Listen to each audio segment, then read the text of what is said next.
Spoštovani novinarji in novinarke, hvala lepa, da ste prišli na današnji dogodek. Ko bo Zveza društev slepih in slabovidnih Slovenije predala v Državni zbor 13.683 podpisov v podporo peticiji proti krčenju pravic slepih in slabovidnih in v podporo pravičnejšemu obravnavanju in plačilo storitev po zakonu o osebni asistenci. Tukaj za mano so današnji govorniki, predsednik Zveze Matej Žnudar, Safet Baltič, član upravnega odbora in predsednik medobčinskega društva v Kopru, gospod dr. Luis Šprohar, predsednik medobčinskega društva Ljubljana in gospod Tomaž Vraber, poznavalec tega področja in bivši predsednik zveze. Tako da zdaj bi pa jaz kar predal besedo gospodu Mateju Žnudarju. Slepota je ena hujših oblik invalidnosti. Mi se trudimo na Zvezi društev slepih in slabovidnih, da bi sodelovali pri oblikovanju zakonodaje, ki bi olajšala našim članom in članicam življenje, vendar pa se včasih zgodi, da naš glas ni dovolj slišan. Tako smo se odločili zbirati podpise. Morda bo to dalo večjo težo našim prizadevanjem za oblikovanje zakona o dolgotrajni oskrbi, ki bi bila bolj po meri tudi nam in ne samo tistim posameznikom in posameznicam, ki zares potrebujejo predvsem nego in oskrbo, mi pa potrebujemo drugačne vrste pomoči. In zato bi bila velika škoda ukinjati pravice iz drugih zakonov, ki jih že imamo, da bi vse poenotili v zakonu o dolgotrajni oskrbi. Je pa ta zakon seveda pomemben in bi ga bilo dobro sprejeti. Medtem ko pri osebni asistenci pa seveda želimo, da bi plačilo, ki ga morajo naši slabovidni in slepi prispevati za storitve osebne asistence, bilo primerljivo z plačilom, ki ga drugi uporabniki prispevajo. Razmerje je približno 1:25 in mi želimo, da bi se to razmerje približalo približno na razmerja 1:1 glede na upravičenost do teh storitev. Zato smo danes prišli in bomo vložili fascikle, v katerih smo zbrali preko 13.000 podpisov in jaz upam, da bo ta podpora naših članov, sorodnikov, prijateljev, podpornikov pomagala tudi politikom, da bi prisluhnili našim željam in nas sprejeli, povabili k sodelovanju. Hvala lepa za besedo. Predlog zakona o dolgotrajni oskrbi nažalost predvideva črtanje pravice do dodatka za pomoč in postrežbo, kar je blago rečeno nesprejemljivo, kajti sam kot delovno aktivna oseba sem si vplačeval za primer invalidnosti v pokojninsko in invalidsko zavarovanje, kar pomeni, da je to plačana pravica.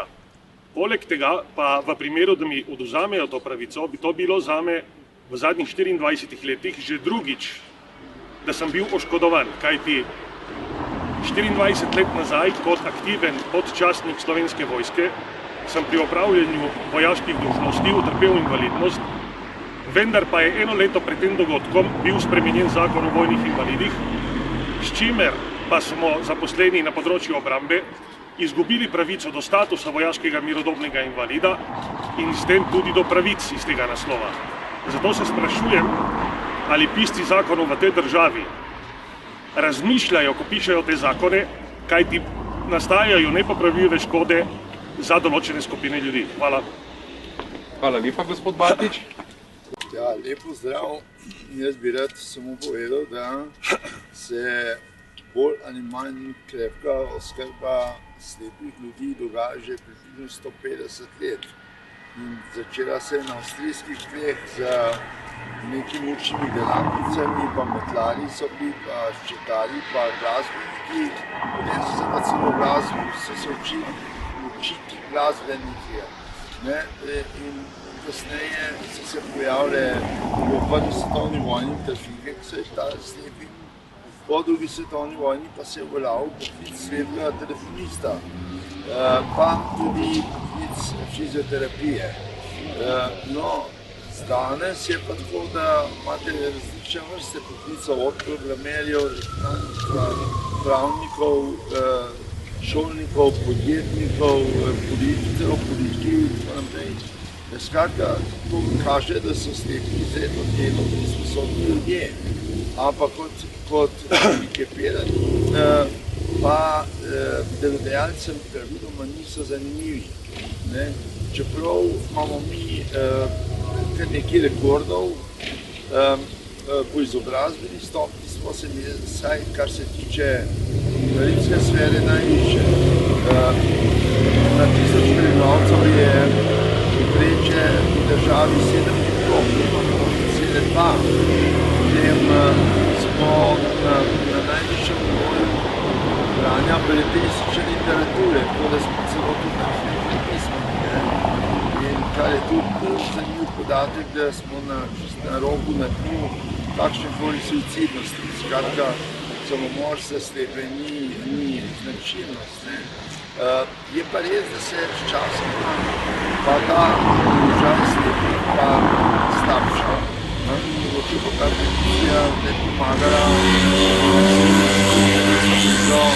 in so vseh starih dovolj, da se bo slabšanje nehalo oziroma da se bo celo začelo kaj popravljati. Hvala lepa. Hvala za besedo in pozdrav še z moje strani in seveda hvala, ker ste se odzvali. Zakon o osebni asistenci ni diskriminatoren do slepih samo pri polovici DPP-ja, ki ga moramo za to, da smo njegovi upravičenci oddati, ampak tudi v marsikaterih drugih določilih, ker je napisan tako, da ne bi dajal slepim nobenih pravic. To se zelo dobro pozna. Zakon o dolgotrajni oskrbi je pa druga zgodba. Zakon je seveda nujno potreben, ampak zato ni nobenega razloga, da ukinja neko pravico, ki smo jo plačevali, ki jo plačujemo tisti, ki delamo, ali pa ki smo jo plačevali celo svojo delovno dobo.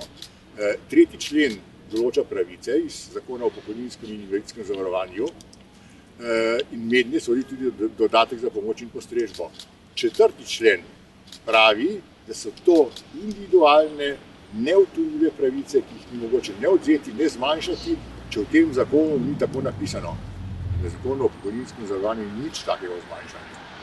5. člen pa jamči, da Republika Slovenija jamči za vse te pravice, za izvajanje Zakona o pokojninskem zavarovanju in zdaj smo se znašli pred paradoksom. Ista Republika Slovenija napiše zakon, ki ukinja drugo pravico, za katero Republika Slovenija jamči.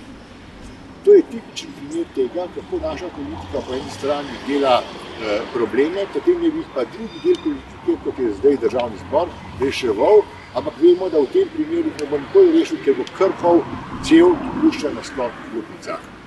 In to pomeni zmanjševanje ključnih plačanih pravic slepih slovencev. Vsi bi morali biti zaradi tega zaskrbljeni, ker se bojim, da je to začetek demontaže pokojninskega in invalidskega zavarovanja, kar je pa pomembno za vse državljane. In jaz verjamem, da bomo vztrajali pri tem, da se nam DPP ne vzame, pa tudi, če bo treba iti v ustavno tožbo. So pa to dolge poti, drage poti in seveda, če nam bo Državni zbor odvzel DPP, bomo do tožbe, do sodbe ustavnega sodišča brez njega in brez vseh pravic, pa ni malo in so zelo pomembne, ki so vezane na pravico do uživanja DPP-ja. Hvala. Hvala lepa, gospod Bramar.